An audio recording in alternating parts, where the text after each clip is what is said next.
रही है। राज्यसभा सांसद गुलाम अली खटाना ने कहा कि पूर्ण राज्य का दर्जा पीएम मोदी का वादा है जो सही समय पर मिलेगा। विपक्ष इस मुद्दे पर बेवजह हंगामा कर रहा है। गुलाम अली खटाना जी, अपोजिशन ने साफ कर दिया है कि पहलगाम हमला में जो हमलावर थे, जो उसके गुनाहगार थे, वो कहाँ गए। इसके अलावा स्टेटहुड और SIR तमाम मुद्दों को लेकर जो है अपोजिशन उठाने जा रहा है इन तमाम सवालों को।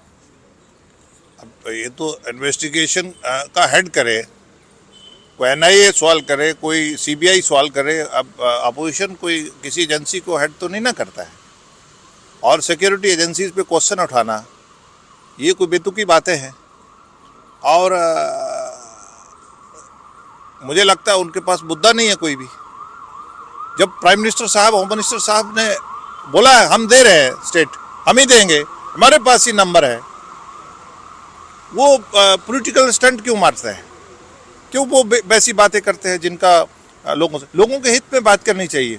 सरकार को उनको कंस्ट्रक्टिव क्रिएटिव अपोजिशन करके, सरकार को अपोजिशन एक गाइडिंग फोर्स होती है देश की, बट वैसे नून के नुक्ते निकलते हैं। लेकिन सवाल तो ये अपोजिशन ये पूछ रहा है, पहलगाम के जो गुनाहगार थे वो कहाँ चले गए? वो चार गुनाहगार वो पकड़े क्यों नहीं गए? उनको सजा क्यों नहीं मिली? वो आज़ाद क्यों है?